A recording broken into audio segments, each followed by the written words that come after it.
Hey, this is Drew Spence from the Dynamic Universe, producing music under the banner name Fallout Shelter, Dynamics Plus, Domino Gray. Our graphic art is seen mostly in Force 6 The Annihilators. That's my personal comic. The video series Mark the Griffin and a bunch of other things also. The former editor of Producers Edge magazine. So yeah, done a whole bunch of stuff over the years. This is an overview of an idea I've been sharing with some of my friends in the art world. It's called the 3 C's of being an artist. The C's stand for care, control, and content. Those are the 3 aspects that I believe it takes to be an actual artist. Let's take a look at them together and go over some of them. The word care is about caring about each aspect of your art. The care part is caring about the sound of a hi-hat, if it was music. Caring about the different rhythm and pulses of your music. The tone of your instruments. The mood that your track elicits would be the care part of it. Second is the control part, which is putting your hands on every aspect, having no part of your music truly being out of your control. And we'll even discuss some of the stranger concepts like random, not random is part of one of the ideas I'll try to get to. But wanting to have control over what you're doing, controlling the instrument, controlling your tools, controlling the environment, controlling your final output, whether it's a render, whether it's a mix down, but you just want to have more control over your art. Those are the parts that build it. And the third C is content, meaning you want to actually create something. That would be sort of the final phase of it, that those parts all come together in a way that produces something. So at the end, there is an end result. Let's go a little bit further. These 3 terms exist in a relationship of a care, a control, and a content work together. And they have to have a balance for them to truly work. And when I name this kind of stuff, you'll probably be able to say, oh, I know this kind of a person, or I've come across this person, or, if you've been around long enough, maybe you're on music forums, you'll bump into one of these extreme types, and you'll probably have either had an argument, or maybe you're there arguing, and you might see yourself in one of these camps and say, oh, wow, that's basically me, Not saying that you're going to change who you are and have an epiphany, but you might sort of realize, okay, there's a deficiency here. If I sit in this place, this could explain why certain things are happening and not happening. So we'll start at the top of the pyramid, which is the care part. In the extremes of caring, we have people who don't care and, quote, care too much. So if you care not at all, you'll find that person we always say is just in it for the money. Anything goes. If that person can make $1 doing it, they're winning. And we put that idea, which is not really what we consider an artist's true motivation to be. As an artist, you usually feel this voice that guides you to want to express, and you can't really not express it. Like, you're gonna make something, you're gonna do something. That's part of the drive of being an artist, is you want to actually create. So we feel like that's the purest form of being an artist, is wanting to, the art is its own reward. The doing is its own reward. And you're not heavily concerned with money and fame. Now, that's a little bit separate from the artist who doesn't have any business sense and allows himself to get taken by other people or railroaded, or you have so much care about your business that you're not willing to let other people help you or expand and do things that aren't to that core. That's another sort of business, which would be a different sort of pyramid that I could show you, a different triangle relationship about the aspects, but you'll see that a lot of it is parallel to this. So if you really don't care about your art and you're not really concerned with being an artist, I have to do this, I have to make money, I'm going to sell this, I'm going to make it. And we kind of assume that what you're making is going to be driven in a commercial sense. Like, what do they like? Not creating excellence, but just creating anything that will sell. And if you don't quite understand what that would be, it's not really so much a pop song where it has a lot of work put on it, where they're going over the mix, they're trying to find the catchiest thing, they're trying to make sure that everyone loves it. It's more like when you make a cheap knockoff of something, or you make a cheap product that's inferior and it doesn't hold up to usage. In some contexts, it's just strike while the iron is hot. Hey, everybody's into this one thing, we're gonna make that.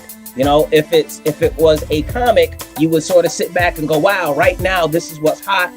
I'm gonna throw my character out there. He's a knockoff of this guy mixed with this guy, and I'm just gonna shoot it to the wall and see if it sticks. If it was a piece of music, you're the guy following a trend where you're sitting in your studio, you're hearing the top 2 or 3 records, or even the top 6, 7 records. You know, right now this style is what's hot. I don't really care about that style. I'm not even from that culture. I just want to copy that sonic to get money and get my way in. So here I go, copying something that's not really from me, but I'm just more emulating what I already hear out there. I'm trying to just follow the pack. And again, that's when you're sort of like, I'm just trying to win, which is a little bit different than trying to craft something that is so, you know, it's not so much a blockbuster. There are people who are down on blockbuster movies or a big pop song, and they say automatically, oh my goodness, this is crap, which is a little bit different than a song that's trendy, that's capitalizing on a trend, and everyone is sort of giving it attention, versus a classic record that a lot of people like. So we got to sort of separate. Just because something is selling or has a lot of attention on it doesn't suddenly equate to crap. Now that would sort of slide us back to the purist side. The people who care too much are those that have all these rules set up about, you know, you can only do it this way. You know, you can only make your music that way, and I have to do everything. And a lot of it is stuff that people will say from scratch.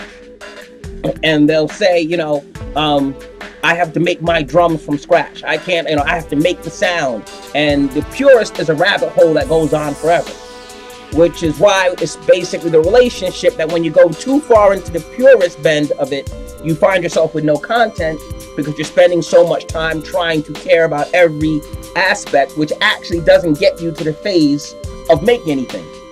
So you have all these philosophies on how things should be done, but you never actually get around to doing them to create any kind of content.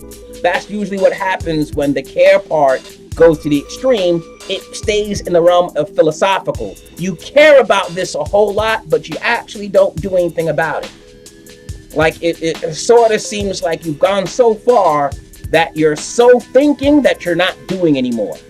And then on the other side of the coin, you'll just do anything long as it seems to be a good idea to get you some money, get you advanced, get you somewhere in the door, and you really don't care about the art form behind it. So those are the two basically far extremes of caring.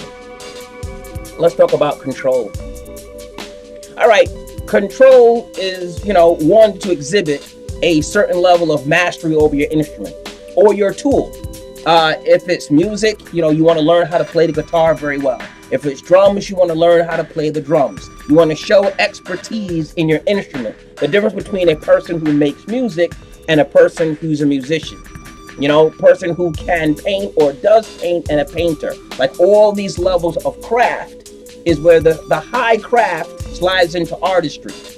So, you know, it does have a value system, but a lot of it is about control, being able to control. In boxing, there's ring generalship, meaning you're controlling the environment. When you control the pace of a fight, when you control the real estate, you're given credit because it's called ring generalship, meaning you have control. Same thing with music, you know, showing that you know what you're doing with your instrument, that you've bonded with it, you have some level of skill with it. That's where that goes. If you get to the weakest sides of that, that's where you don't really care how it comes out. You know, whatever the first time you did it and tried it, that's called good enough. You know, you recorded a vocal take, and that's good enough. You know, that's really that line between producer and artist, where the producer is supposed to push you to that level. A person that you have in your circle is supposed to critique you. You know, a lot of that is the peer critique, where you're around a bunch of other artists and they sort of push you in your same direction to be better. And then when you remove that, you're just sticking around with the idea that whatever you do was good enough. This is fine. If you go too much in control and you're trying too hard to control the nuances, you get to that obsessive where you can't make this without this. You have to have this in your studio or else you're not this. Pros use this, amateurs use that. And you find yourself building a sort of stack of tools that are really expensive or hard to obtain, but really aren't about the control. They may have more features, and in many ways, if you think about most of the high-end tools, they're actually harder to control. So you're sort of fighting a paradox that you're saying, oh, the pros use this with the most features and the most complex whatever. But really, it's about the amount of control you exhibit with the tool itself. Not so much what the tool can do, what you can do with the tool, which is that fine line between using something simple that you can master and push it to its limit, or get something that can do a million functions, but you only know a few of them. Or you only use 4 of them, even though it's got 40. Or this only has 4, and I'm using all 4. Whereas you end up in the same place. But if you're obsessed on the quality of the tool, what can be done, what can't be done with the tool, it affects you in that same way. Where you're so worried about the tool, you're forgetting about caring about the craft. You're forgetting to care about the artistry of it, and you're too focused on the tools. And when you're worrying about tools, you're not getting to the point of actually building anything, which leads us to the content area. You're spending, again, too much time worrying about the tools, not what they're there for, which is making stuff. So we get to content, right? Content is the end of it. You're producing. What do we have? Well, when you don't care about content or what your content is in an artist, that would be your works. The finished product that you put forward and say, this is what I have created. This is what I have done. When you put no filter on that, no control over that, no care over that, your content becomes everything you've ever made. You make something yesterday, you're sharing it today. You're the person that says, I make 5 things a day, or I can do this much a week, or how much does a professional make of this? How many beats a day? I can make 10 beats a day. I've mastered it because I'm making 10 beats a day. Well, usually you find that those 10 beats are rather generic, very basic, and aren't really works of art, or don't show a lot of artistry. It's just content. It's productive, but not really producing at the highest level the person can. One of the ways to tell is you don't see an improvement. The first beat they made sounds like their 30th. The first painting looks just like their 18th. Where there's no mark of improvement, which is different than change. Change is, this was when I spoke with this voice, then I changed and grew or elevated, experimented, and I went in this direction. And I could say, okay, this was a phase, this was a phase. We're talking about the technical aspects. If it's a 3D rendering, the picture is still blurry. You still haven't really mastered resolutions yet. You still haven't really gotten the characters to interact with the environment. We still have objects passing through objects. The characters are floating above the ground. The mixing is still bad. You can still hear the obvious punch-in on the vocal. You're seeing things that aren't right. You see that there's a problem, but you really haven't really figured out how to control the strokes of the brush yet. The guitar work, you still have a couple of bum notes in there. It's good, but the drums go off beat. Every song has like a section where the drums are off. You're not really improving.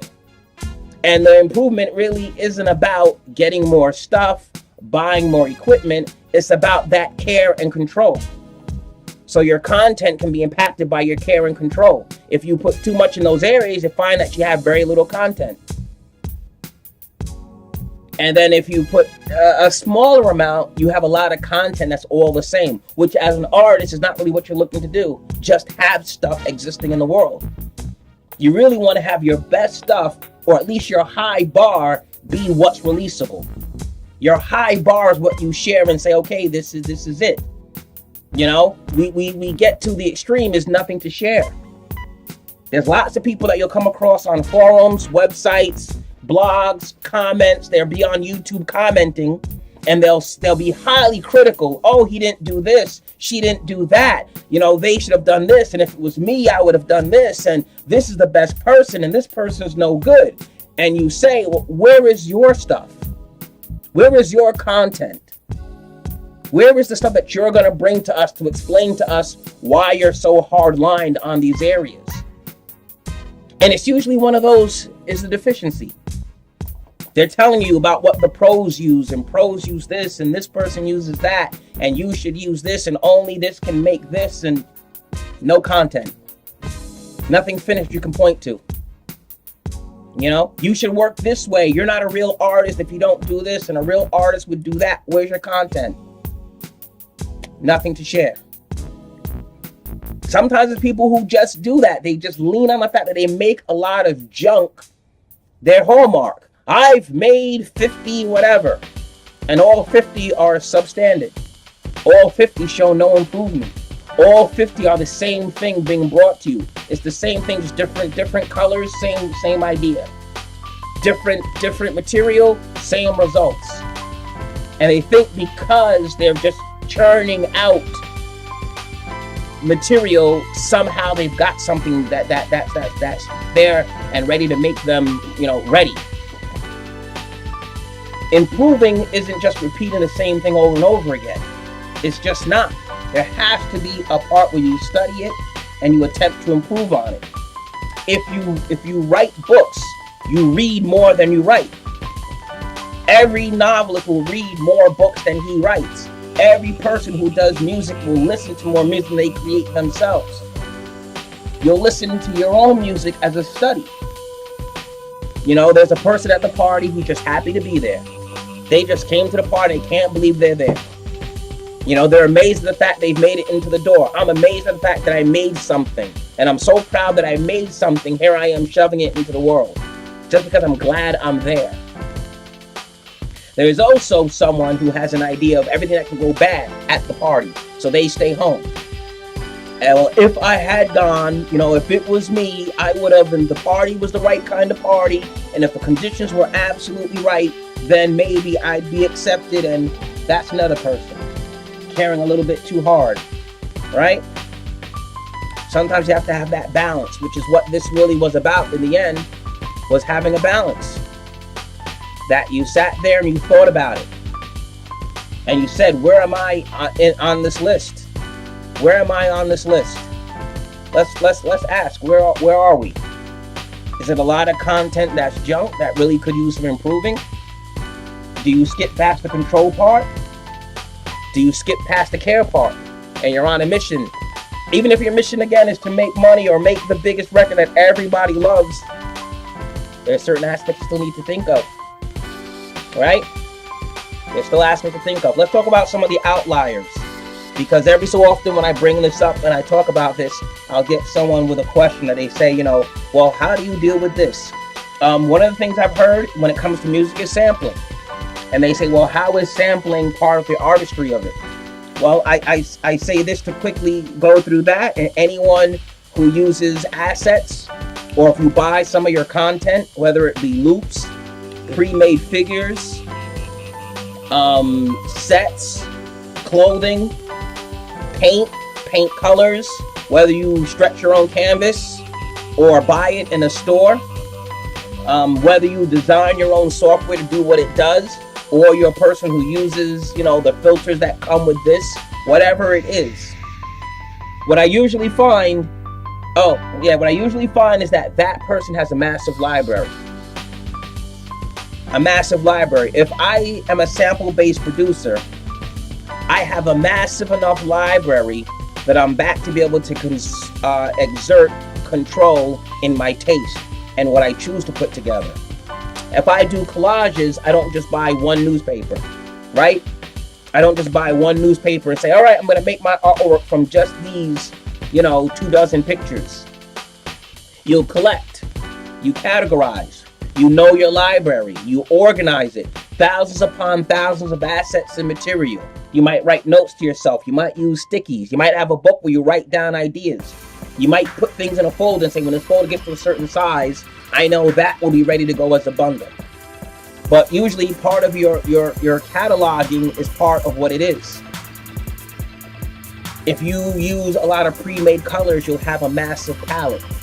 Forget if you're going to make the pigments yourself. Forget if you're going to mix brand new colors. If you tend to go and buy pre-made assets, you tend to have a lot. To tap back into that level of artistry, where it's just not a pre-made set of material that you're able to choose from. You're able to draw from a vast library and apply your own creativity in what you choose to use. What you choose to use is just as relevant, but you must have a large enough palette to be able to choose appropriately, where you don't pick and choose and go, well, I'm down to only these three. I don't like any of them, but I got to go with something. So here's this guy. I'm going to throw this in there and see what happens. That you sort of have such a library where you can say, oh, I know what fits here. I know what fits here. And go find the piece that fits, because you have choices.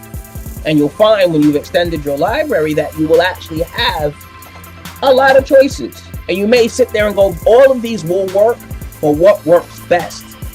And that brings a cohesiveness where when the song arrives, you don't hear all these bits and pieces. It's a cohesive piece. Same thing with art. I shouldn't look at the picture and see bits and pieces. Visually, when I see the painting, it shouldn't be a snatch from this, a snatch from that. Some movies are that, where every scene is a scene from another movie. And you'll see it and go, wow, this really doesn't take me anywhere. I could tell it was a mix of this movie, that movie, and this movie. Right? The level of artistry is you can be influenced, but you have to have so many choices. And when you mix it together, it becomes a whole new piece because of the assembly, the mixing.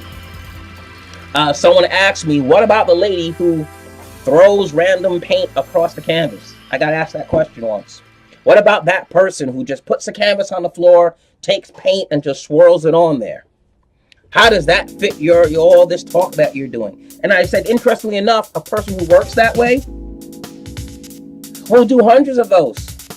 And only the ones that elicit something are the ones that out of those hundreds make it to being the real piece. You don't throw the paint on just 6 pieces and then go, this 6 is my exhibit. You'll do it again and again. You'll hold the paint cans different ways. You'll splay. You'll put a different amount of paint on the brush. And you begin to sort, even though it's random, you'll sort of steer the direction. And even when you're done, you'll still have that choice, that artistic vision and taste, and go, okay, the ones that are like this, I'm going to group this way. The ones that are like that, I'm going to group this way. And even then, you're back to doing the catalog idea of arranging it to come up with a flow. You'll find that most things fall into this. But again, you'll be mindful of this, because a lot of people you will come across, people tell you can't do things. You know, you're doing things the wrong way. This is the only way to do it. This is the only time you can do it. Or everything is based on this. People will say there's no more creative ideas out there. You can never be original again. Everything's been done. Everything, it's an amazingly arrogant concept that any point in culture, someone could actually believe they've done it all. And just think of that level of arrogance that you must have in your world, that you believe you've done it all, and that you've seen it all, and you've experienced it all, and there's no way for anyone else to come up with anything that hasn't been done before. And imagine if that's how the world worked in any other era. There are those of us that are older. We getting up there in time. We gotta close this up. But there's those of us who've been around for a minute and have seen a lot of things.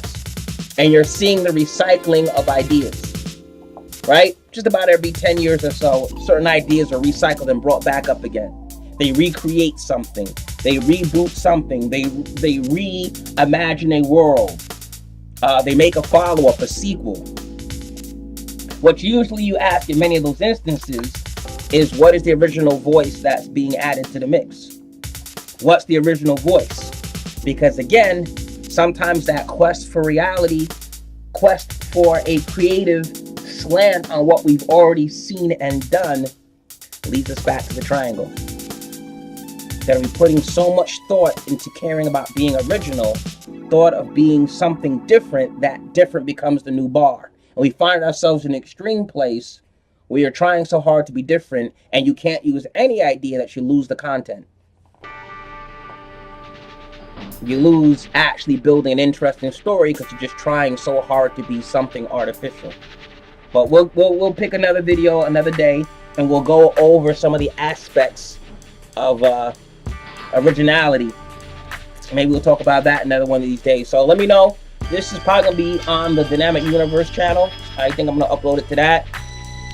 Drew Spence, creator of the 4-6. That's my current project and love. 4-6 The Annihilators. That's my graphic comic.